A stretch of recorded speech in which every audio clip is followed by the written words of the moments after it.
Hi, my name's David. Thanks for clicking on the video and showing an interest. This video is going to be about installing a Tado smart home thermostat along with the smart radiator valve that basically goes with it. As a bit of background, we recently moved house from a smaller house to what we were in now, but our old house was a lot better insulated and it had a much better heating system. Therefore, our energy bills were roughly coming in at about £60 a month for heating in the winter. After a couple of months here, it became obvious to me that £100 a month was going to be the norm for the winter, so I decided to look at the smart home thermostat systems a little bit more closely. I looked at basically all of the big players in the market, so Hive, Nest, Evo Home with Honeywell and Tado.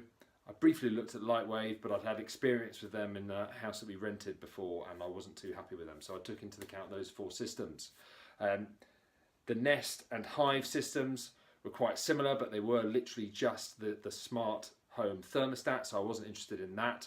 And the Honeywell Evo Home and the Tado, I was focused my interest on those because they had the smart thermostats for the radiators as well as for the whole home as one. Looking at the Evo Home, I know that that's been on the market for a while. I know a friend who's installed that a few years back and he was generally quite happy, but I just don't think it had evolved as much as it really should have done in the last couple of years, with the app improving and being able to operate the system away from home in such a flexible manner as what was offered on the Tado system, which has recently been updated to version 3+. So when I started looking at that closer, I saw that that was the system I was going to install. And that's what this video is about. It's about me installing that and the journey that I took around installing that.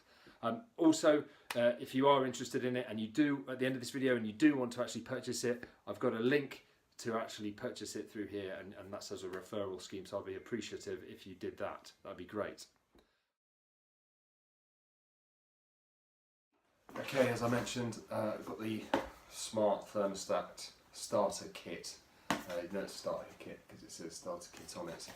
I've not opened this yet, so we'll see how it goes. Trusty Stanley knife. Okay, first thing, the thing that goes on the wall. I'm not going to put it on the wall, but keep it to hand. There's some labels which I believe are for labelling up when you do the changeover on the controls. Some screws for it to go in. I won't be using those because my thermostatic control is already wireless, so I don't think I'll be needing to wire that in. Some handy instructions we shall consult. The point of interest for me, which was the dongle, quite a small dongle. I'm not sure how good the antenna is on that, to be able to connect it to the internet and also to the radiators and the thermostats and what have you. Power lead and network cable, it looks like that is a mini USB on the end there, and just a normal network cable, and just some power connectors for European plugs. It's a European system, comes with European plugs as well. So that's that, all very interesting.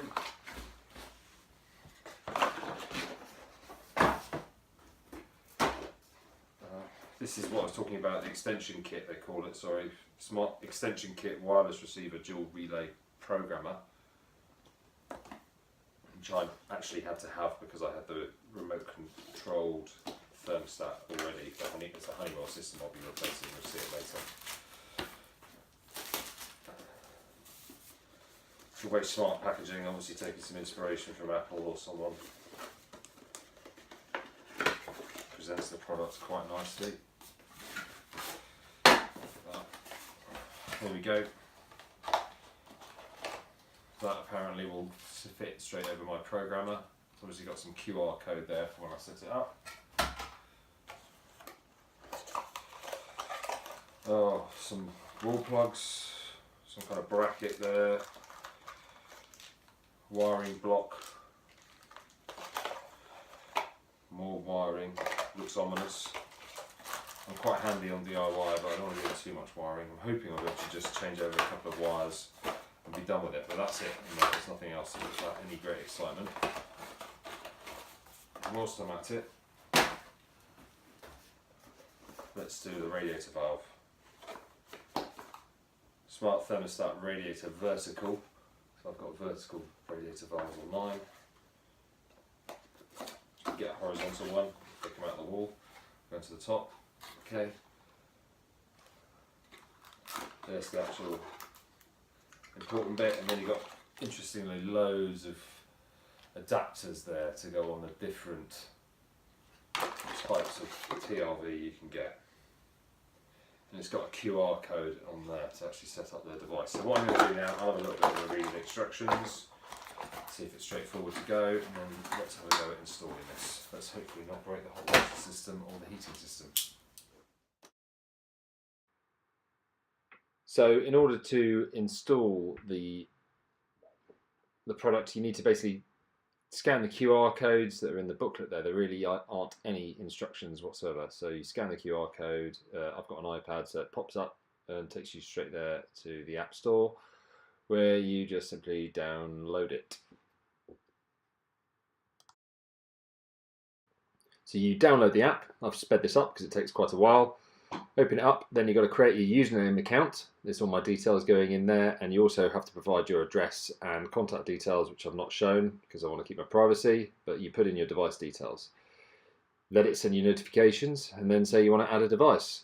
Now, when I said I wanted to add the smart thermostat, it then told me to go to the internet, which wasn't great because it just told me to download the app, but there we go. So I went to the internet, logged on with my newly created user, and then went to add the smart thermostat.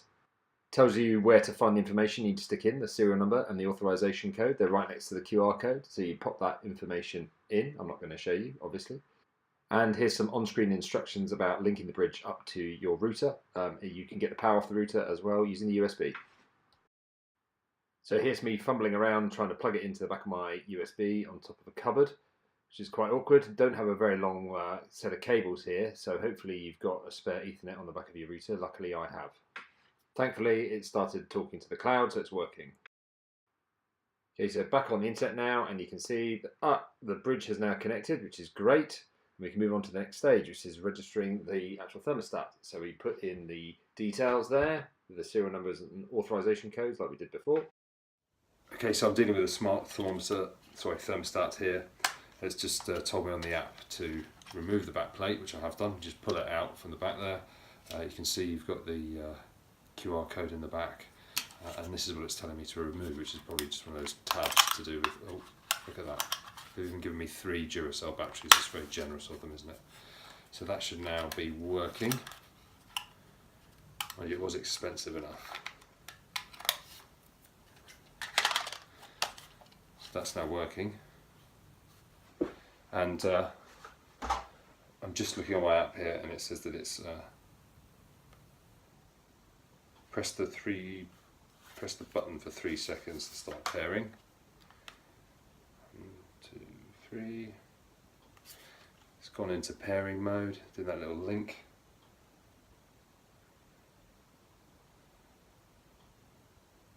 It can take up to 2 minutes. See you in a minute or 2. So this is our boiler here. It's a couple of years old. The receiver on the wall that's going to be getting replaced.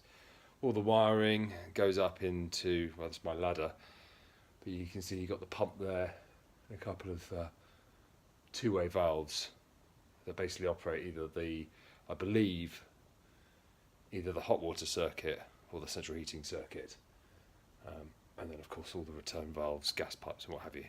But this is really where we're going to be paying our attention to this here. And I've got a model number here, so I'm going to input that into the app and see what it tells me to do. So whilst I was checking the boiler out, the smart thermostat successfully paired, and I went on to the next stage where I was able to select that we had 1 boiler and 1 external controller, as I've just shown you in the last video. I then had to put in that model number into here.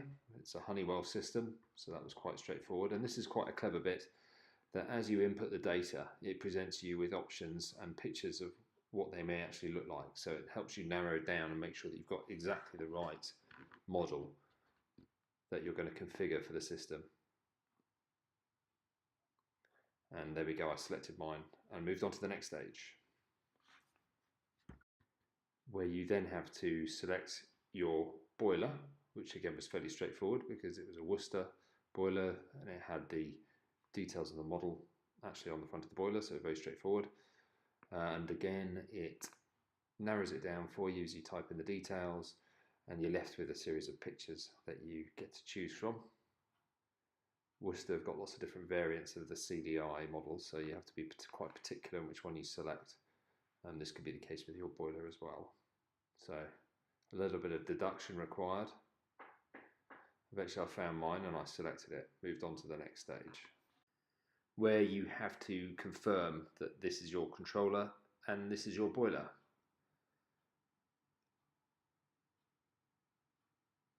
And this is where the problem was. Okay, so my hopes of doing this relatively quickly have been dashed. I thought having a pretty new boiler and a pretty standard programmer, I had one very similar to this in my last house, would mean that I'd be able to install it fairly quickly. But as you would have seen in the app, they've got to do some checks on their system, see if they can do it. Basically, they're just going to check what wiring configuration I'll need to change on this, if at all possible. I can't imagine why this is going to be an issue. I don't know, we shall see.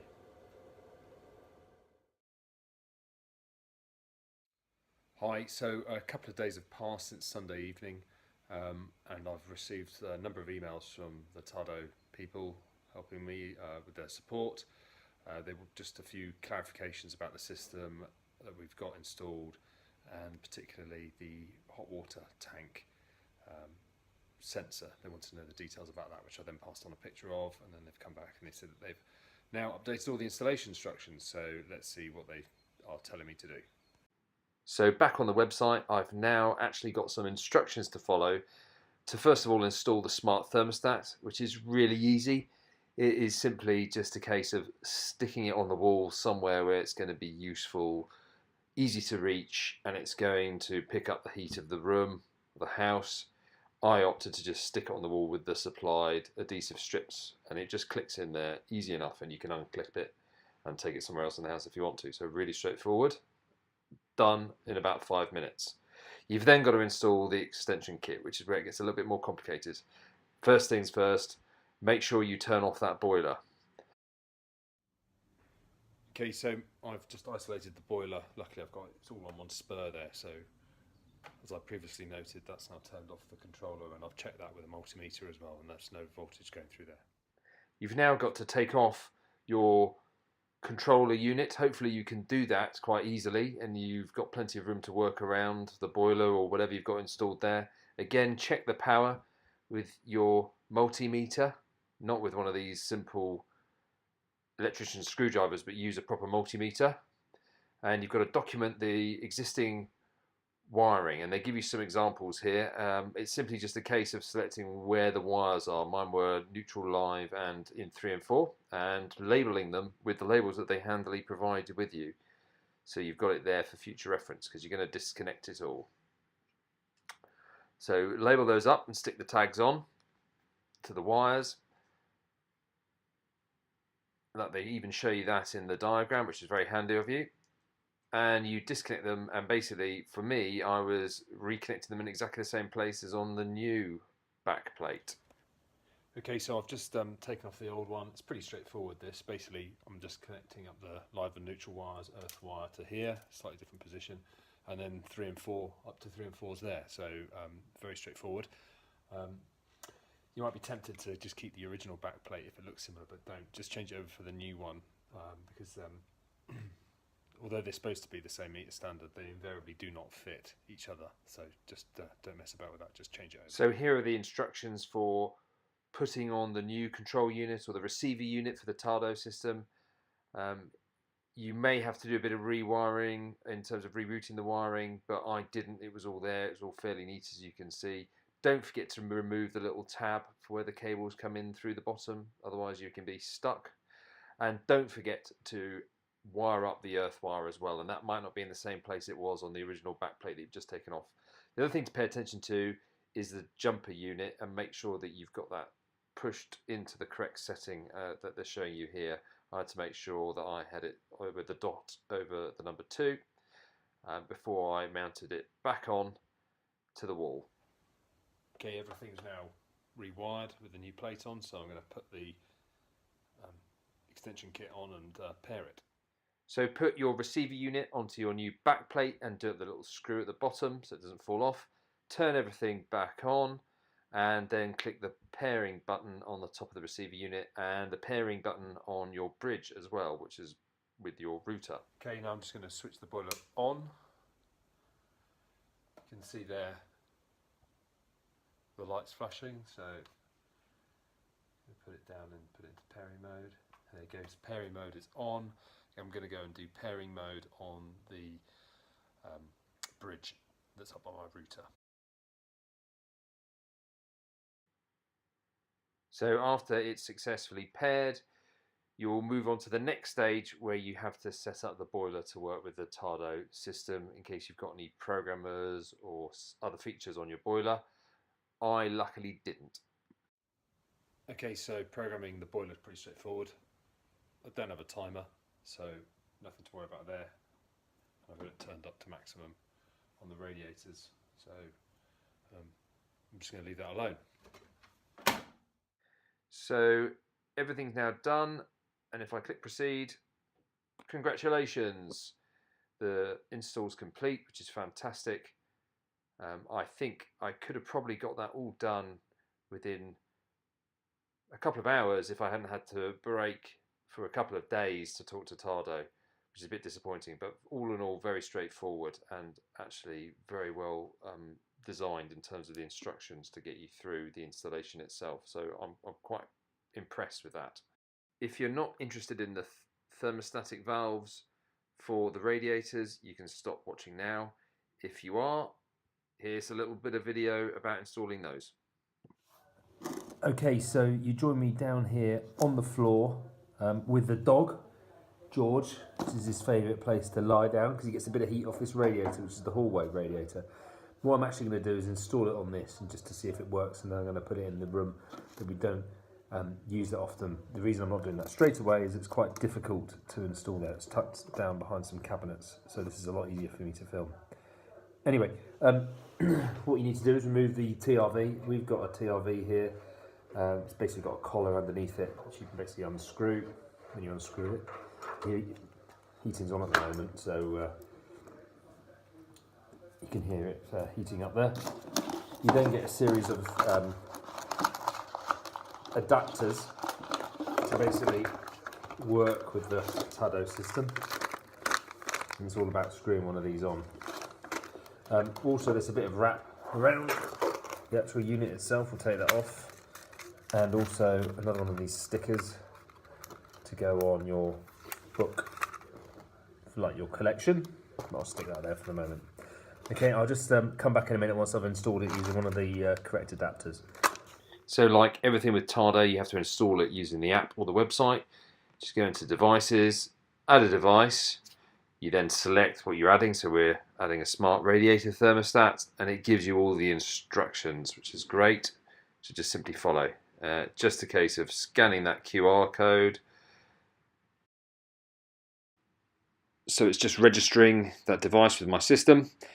You then have to take the base off the smart thermostat for the radiator and activate it. It runs on batteries, so it's just a case of pulling the tab out from the battery so that they connect and activate the unit, which is really straightforward, easy to do. You then need to press the pairing mode button for 3 seconds. Okay, so I've pressed the pairing button, and I don't know if you can see, lights pretty, you can just see the lights flashing there. You then need to basically remove the existing thermostat from your radiator valve and then attach the housing onto the screw and then basically line up the Tado unit with that top bit and then screw it in. It's a bit of a fiddle, but I managed it, so you should be able to. and then once you've got it on there, you twist it and it engages and makes a noise and it starts calibrating, which is these 3 squares pop up on the screen for the valve itself. It then basically asks you to select which room it's in, so I'm going to create a new room, call it the study. This is where I'm going to put this radiator valve, and then after that you're done, complete. And you can see there we've got the study with the radiator valve shown located within it, and you can see now I've got study as a separate area on the dashboard there. I can set the temperature independently. The one thing I found hard to do was to actually line it up with how I wanted it on the radiator, so facing, with the displays facing forward. What I eventually opted to do is just look at the top where it says Tado and then just line that up, as opposed to trying to use the positioning marker inside the collar here that goes on to where the TRV has been removed. So that's one thing to maybe look at. It seems to have calibrated itself, but I have to say it's reading 24 degrees and I'm pretty sure that is being impacted by the warmth that's actually coming off the radiator itself, so I'm going to have to manually set that to meet my needs. But yeah, pretty straightforward install there, and you can see on the app I've got the new zone now set.